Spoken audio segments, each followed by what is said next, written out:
Well, Dave, I think we might as well start with what everybody's talking about at the moment in terms of two things: January window and injuries to defenders. I think if you count, I thought you were going to say Love Island. Oh no, don't give me that. But if you count Billy Sass, Davis, and Rio Adebisi in your squad, which they are, your back line, injured. Yeah, I'm going to say your back line's getting depleted. It's a bit of a bad luck story at the moment there. Yeah,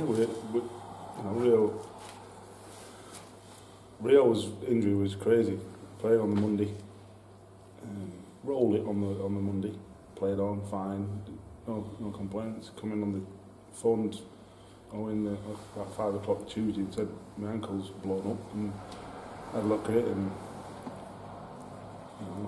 we thought, what's he done? Has he tripped over something at home or something like that? And he's had it aspirated, so all the fluid took out of it, and it's sort of some sort of septic infection that he's got to have quite strong antibiotics, which sort of just sums up our, I'm only telling you because it sort of sums up where we're at the minute.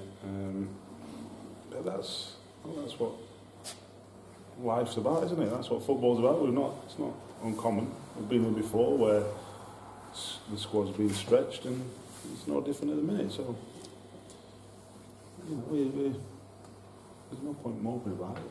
It is what it is, and it's an opportunity for someone. Unfortunately, bottom line, I know you can have injuries all over the place. It's tough. It's across the back line, isn't it? Yeah, but that's football. That's football. We had it last year, and we were in far worse position in terms of it wasn't in any. We couldn't bring anyone in. So, we have to go on with it. It's as simple as that. It's not. There's worse things happen. We could be playing football in Australia for a start.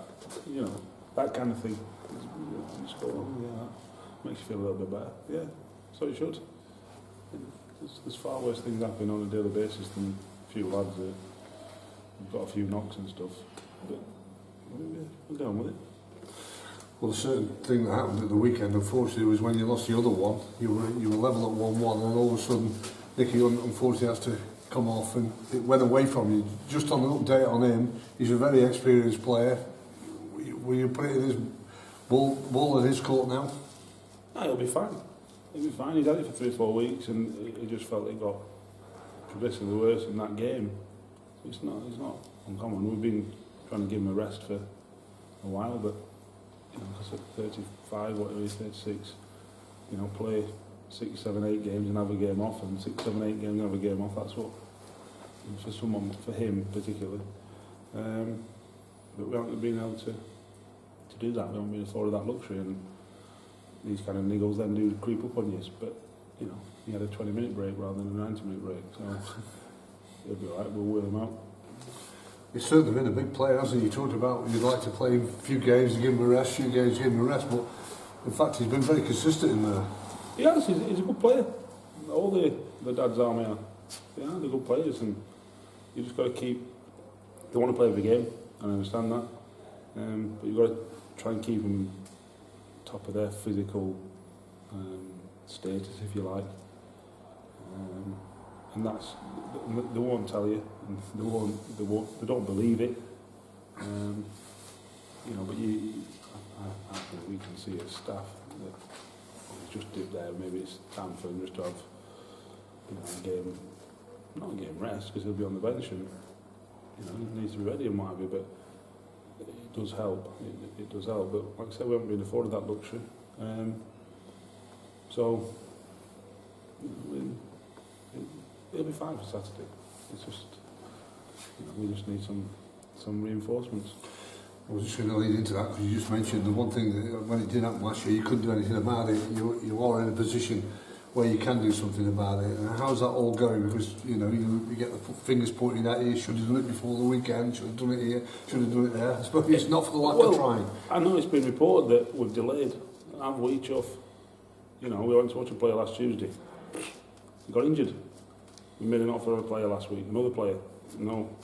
It's like, well, we're not just going to bring anyone in for the sake of bringing anyone in, because that's counterproductive. We want quality, not just quantity. And if anybody's got anyone out there, then you know where I am. If any Crewe fans think there's someone better, tell me who we can afford. You tell me. I'm not. We're not delaying on purpose. Far from it. We're trying everything we can. We can't get anyone over the line in a minute. And that's frustrating, but it's not for lack of trying or wanting, that's for sure. And you'll continue that work. You've got 2.5 weeks to go, and you know it's important to not just strengthen that area, but for any other areas, because the position you've got yourselves in. Of course. I understand the importance of it. We all do. I think it's obvious. I think anyone associated with Crewe understands the importance of it. But like I said, it's not for one to try, that's for sure.